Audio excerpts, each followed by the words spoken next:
दोस्तों, इस वीडियो में हम वन पंच मैन मांगा के चैप्टर 139 और 140 का रिव्यू करने वाले हैं, जिसका टाइटल है एबिस और स्टोन्स एंड डायमंड्स। और अगर आपने इससे पहले वाले चैप्टर्स नहीं देखे हैं तो उसकी प्लेलिस्ट की लिंक मैंने डिस्क्रिप्शन बॉक्स में दे रखी है, तो आप वहां पर जाकर देख सकते हैं। तो दोस्तों, अगर आप इस पैनल को ध्यान से देखोगे तो इसमें दो अलग अलग चीज बताई है। जैसे एक तरफ मून तो दूसरी तरफ आंख है, अगर एक तरफ अर्थ है तो दूसरी तरफ मॉन्स्टर सेल है, और एक तरफ व्हाइट एस्ट्रोनॉट है तो दूसरी तरफ ब्लैक एस्ट्रोनॉट है, और उनके बीच में ये ब्लैक बॉक्स रख दिया है। मतलब कुछ तो कनेक्शन है इस बॉक्स का।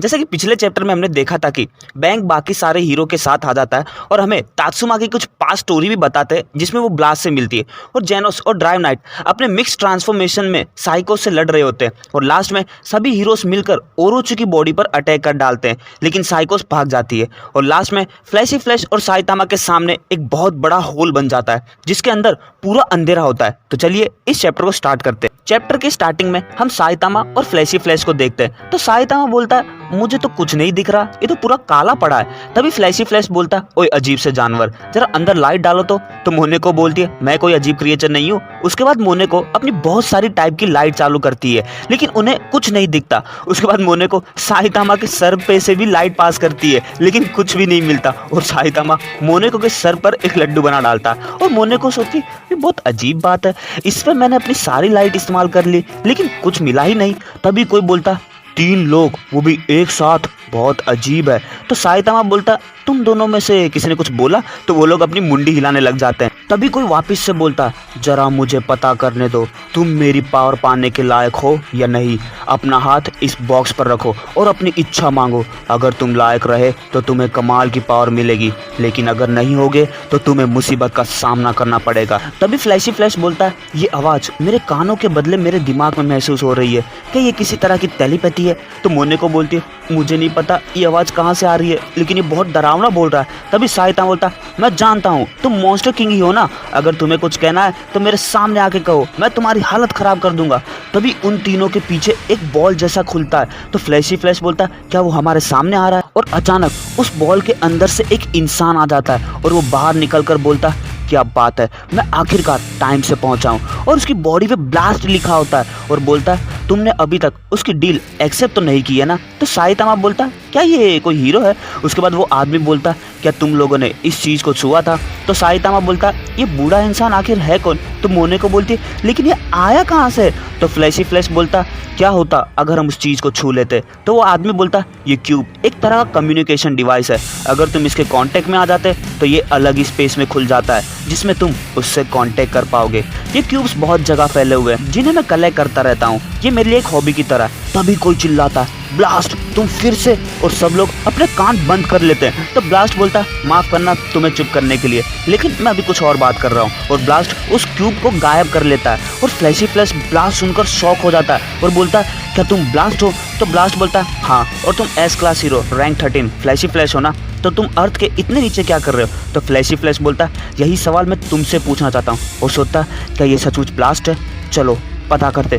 और फ्लैशी फ्लैश अपनी मैक्सिमम स्पीड से फ्लैशी किक्स यूज करता है, लेकिन ब्लास्ट उन किक से बचकर फ्लैशी फ्लैश के पीछे आ जाता है और बोलता है, जरा शांत हो जाओ। और फ्लैशी फ्लैश तो शॉक हो जाता है। तो मोने को बोलती है, अभी क्या हुआ था? और साइतामा बोलता है, क्या ये सबके साथ ऐसा ही करता है जब भी इससे कोई पहली बार मिलता है? उसके बाद ब्लास्ट बोलता है, बाहर की दुनिया के मुकाबले यहाँ का समय बहुत धीरे चलता है, चलो मैं तुम्हें यहाँ से बाहर निकालता हूँ। तो साइतामा बोलता, तुम कह तो रहे हो कि तुम्हें यहाँ से बाहर जाने का रास्ता पता है, लेकिन क्या तुम इस होल से बाहर निकल पाओगे? तो ब्लास्ट बोलता, वो सब मुझ पर छोड़ दो, लेकिन सबसे इम्पोर्टेंट बात, तुमने इस मॉन्स्टर को अपने पास क्यों रखा है, और ये तुम्हारी कोई गुलाम भी नहीं लगती? और मोने को थोड़ी डरने लगती है। तो साइतामा बोलता, ओ ये तो हमारी गाइड और टॉर्च लाइट भी है, काफ़ी यूजफुल है। तो मोने को बोलती, हाँ हाँ, जब मैं सरप्राइज हो जाती हूँ तो मेरे दिमाग की बत्ती जल जाती है।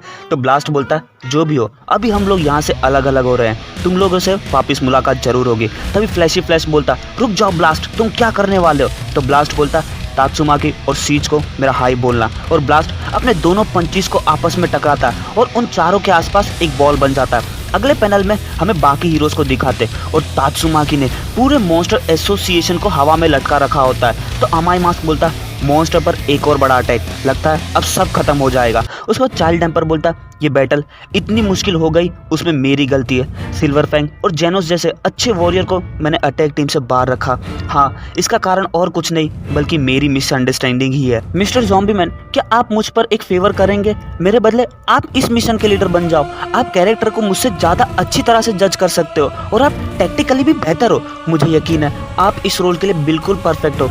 तभी अमाई मास्क बोलता है ये इतना आसान नहीं है। क्या तुम्हें सचमुच ऐसा लगता है कि सभी हीरोज उस इंसान के ऑर्डर फॉलो करेंगे जो असल में एक मॉन्स्टर है?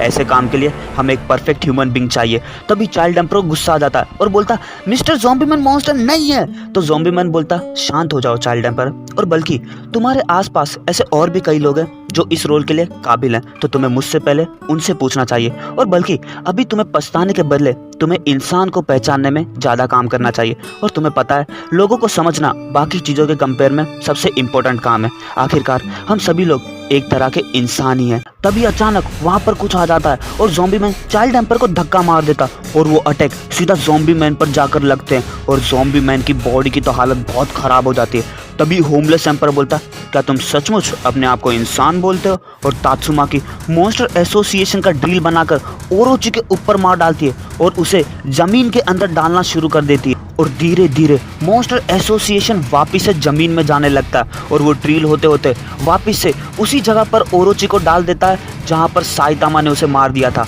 अगले पैनल में हम किंग और टेरियो को देखते हैं जो भाग रहे होते हैं, लेकिन अचानक उनके आगे का रास्ता गायब जैसा दिखता है। उसके बाद हम मेटल बैट को भी देखते हैं और उसके भी आगे का रास्ता गायब जैसा दिखता है। और जैसे ही वो दोनों उस रास्ते के पास पहुंचते हैं तभी वहां पर सपोर्ट टीम आ जाती है और किंग तो डर ही जाता है। तो मेटल बैट बोलता है तुम लोग तो वही हो ना? और सब लोग एक दूसरे को देखकर शॉक हो जाते हैं। उसके बाद फुटोशी बोलता है ये एक क्वांटम स्टील शील्ड है, इसके ऊपर का पूरा धुंधला दिखता है। जब से रास्ता टूटा है तब से हम लोग यहीं अटके पड़े हैं और हम लोग किसी रेस्क्यू हेलीकॉप्टर को भी नहीं बुला सकते क्योंकि उससे हमारी लोकेशन का पता चल सकता है। वैसे यहाँ पर जो भी चल रहा है मैं तुम्हें उसके बारे में बता सकता हूँ। तो किंग्स होता है काश मुझे भी एक टुकड़ा मिल जाए ताकि मैं भी छुप के भाग सकूं।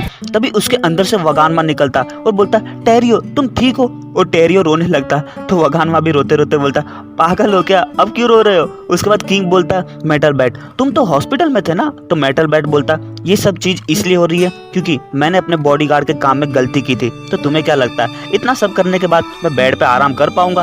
तभी वगानमा बोलता टेरियो चाइल्ड एम्पर कैसा, क्या उसने तुम्हें बचाया? तो टेरियो बोलता नहीं, पहले मुझे अंकल ने बचाया उसके बाद किंग ने बचाया। तो वगानमा बोलता king metal bat please child emperor को जाकर बचा लो, वो मॉन्स्टर एसोसिएशन के अंदर वापस गया था टेरियो को बचाने के लिए और मुझे बचाने के बाद तो उसकी हालत खराब थी और उसके पास हथियार भी नहीं बचे थे, प्लीज उसे बचा लो। और मेटल बैट वगानमा को देखकर सोचता है क्या ये वही बदतमीज बच्चा तो सुशी प्लेट्स को वापस रोलर पर रख रहा था? शायद मैंने इसे गलत समझा। तभी वगानमा बोलता चिंता मत करो, मैं अपने पापा को बोलकर सारा मेडिकल का खर्चा उनसे भरवा दूंगा। तो मेटल बैट सोचता कोई बात नहीं, मैं बिल्कुल सही सोच रहा था। तभी बाकी दो हीरोज भी मेटल बैट के सामने झुक जाते हैं और बोलते हमें माफ कर दो, भले तुमने हमें जिम्मेदारी दी लेकिन मॉन्स्टर इस बच्चे को हमारी नाक के नीचे से ले गए। तो मेटल बैट बोलता अरे यार बच्चों के सामने ऐसा मत करो, हम सब हीरोज हैं, मैंने भी तुमसे बड़ी मदद मांगी थी, तो चलो अब साथ में मिलकर कर्ज चुकाते। और जब कर्ज चुकाने की बात हो तब इंसान अपने सबसे ताकतवर रूप में होता है और वो दोनों मोटिवेट हो जाते हैं। उसके बाद किंग्स होता अरे यार मैं तो ऐसा बिल्कुल नहीं हूँ जो अपना कर्ज कभी चुका पाता हूँ। उसके बाद मेटल बैट बोलता वैसे तुम लोग भी हॉस्पिटल में थे ना, तो तुम्हारे साथ बाकी हीरोज कहाँ गए? तो वो हीरो बोलता हम लोग दूसरे हीरोज के साथ ही निकले थे, लेकिन जब हमने रेस्क्यू शुरू किया तो अचानक जमीन के टुकड़े होने के कारण हम बाकी हीरोज से अलग हो गए। उसके बाद तो हम तो बिल्कुल कचरे की तरह हो गए और बस दूर से देख रहे थे बाकी सबको लड़ते हुए। फिर हमें पता चला एस क्लास की और हमारी पावर में कितना फर्क है। तो कोई बोलता पावर से कोई फर्क नहीं पड़ता और वो सेकिंगार होता है जिसका एक हाथ खत्म हो चुका होता है और बोलता हमने वही किया जो हमारे हाथ में था, क्या उसके अलावा हम कुछ कर सकते थे?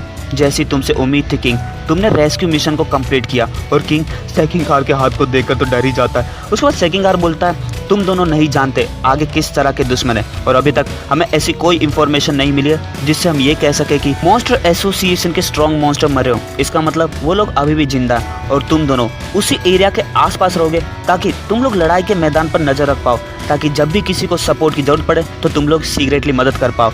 और तुम दोनों हीरोज पाइनएप्पल हेड और मोहिकैन तुम दोनों यही रुके इन बचाए हुए बच्चों का ध्यान रखोगे। क्या हुआ, कॉन्फिडेंस नहीं है? तो पाइनएप्पल हेड बोलता नहीं ऐसा तो नहीं है। तो सेकिंगार बोलता सुनो, एक पत्थर पत्थर होता है और एक डायमंड डायमंड होता है। वो दोनों ही हमारे खजाने हो सकते हैं, लेकिन उनका इस्तेमाल बिल्कुल सही जगह पर करना होगा और सभी चीज़ ठीक जगह रखना वो मेरी जिम्मेदारी है। तो क्या तुम लोग कर पाओगे? और वो लोग भी मोटिवेट हो जाते हैं। उसके बाद मेटल बैट बोलता है मैं झूठ नहीं बोलूँगा, मुझे लगता था हीरो एसोसिएशन के सारे एग्जीक्यूटिव मेंबर्स लूजर होंगे, लेकिन तुम अलग हो। क्या तुम्हारे जैसे और भी हैं? कैप्टन और किंग अपनी ही कहानी सोच रहा था। सही जगह पर सही चीज़ करना, मुझे नहीं लगता मैं कुछ भी कर पाऊंगा ऐसा। लेकिन उस सेंटीपीड के टाइम मैं उसे अपनी तरफ इसलिए खींच पाया क्योंकि उसे मेरी पावर के बारे में गलतफहमी थी और मुझे पता था साइतामा जरूर आएगा। तब तक के लिए मैं जो कर सकता था वो मैंने किया, तो इस बार भी मैं अपना बेस्ट दूंगा, बिल्कुल एक पत्थर की तरह। उसके बाद मेटल बैट बोलता किंग हमेशा की तरह शांत रह रहे हो। किंग मुझे तुमसे उम्मीद तो है भाई। और किंग धीरे से हंसता है, लेकिन उसकी आंखें सुन पड़ चुकी होती है। तभी टेरिया बोलता मिस्टर किंग प्लीज़ क्या आप जाकर उन अंकल की पहले मदद करेंगे? वो अभी भी उस हाइड आउट के अंदर है। तो किंग बोलता ये तो बहुत बुरी बात है, लेकिन तुम किस अंकल की बात कर रहे हो? क्या वो कोई हीरो है? तो टेरिया बोलता मुझे नहीं पता, लेकिन अगर वो आपको मिल जाए तो प्लीज़ उन्हें परेशान मत करना। और टेरियो रोने लगता है। तो किंग बोलता हाँ मैं पक्का तुम्हारे अंकल को बचाऊंगा और उसे परेशान भी नहीं करूंगा। उसके बाद मेटल बैट गाड़ी के टायर के रबड़ निकालकर दो खंभों के बीच में बांध डालता है। तो किंग बोलता ये तुम क्या कर रहे हो? तो मेटल बैट बोलता एक गुलेल बना रहा हूँ, हम ऐसे टूटे फूटे रास्ते पर भागने का रिस्क नहीं ले सकते, तो हम लोग एक शॉर्टकट लेंगे, वो भी उड़ के। और मेटल बैट एक रस्सी को ट्रक से बांध डालता है और उस ट्रक को एक खाई में फेंक डालता है। और किंग ये देखकर निकलने लगता है, लेकिन मेटल बैट तो उसे जाने ही नहीं देता और वो दोनों उस रबर के आगे बैठ जाते। तो मेटल बैट बोलता ओए किंग तुमने बहुत ज्यादा टाइट पकड़ के रखा है। तभी टेरियो और वगानमा बोलते गुड लक मिस्टर किंग। और मेटल बैट और सेकिंगार अपनी आंखों की लेजर से रस्सी को काट डालता और वो दोनों बहुत ऊंची छलांग मारते और किंग तो चिल्लाने वाला था, लेकिन मेटल बैट उसके मुंह पे हाथ रख देता और वो दोनों एक केज में घुस जाते हैं और उसे तोड़कर सीधा एक पेड़ में घुस जाते हैं। और किंग की तो हालत ही खराब हो जाती है और सोचता थोड़ी देर के लिए तो मैं मर ही गया था रे। उसके बाद मेटल बैट बोलता चलो अब चलते हैं। तो दोस्तों ये वीडियो यहीं खत्म होती है। मतलब वीडियो काफ़ी मज़ेदार भी थी, इसमें फ़नी सीन भी थे, इमोशनल भी था और एक्शन भी था और ब्लास्ट के बारे में भी जानने को मिला कि कैसे वो क्यूब कलेक्ट कर रहा है, क्यूब के पीछे क्या राज है वो हमें आगे के चैप्टर में पता चलेगा। तो दोस्तों ये वीडियो यहीं खत्म होती है। उम्मीद करता हूँ आपको वीडियो पसंद आया, और वीडियो पसंद आया तो पता ही क्या करना है यार, वीडियो को लाइक करना है। वीडियो को शेयर तो आप करते ही नहीं हो, फिर भी बोल देता यार चलो कर दो, और चैनल को नए हो तो चैनल को सब्सक्राइब करना। मिलते हैं आपसे अगले वीडियो में।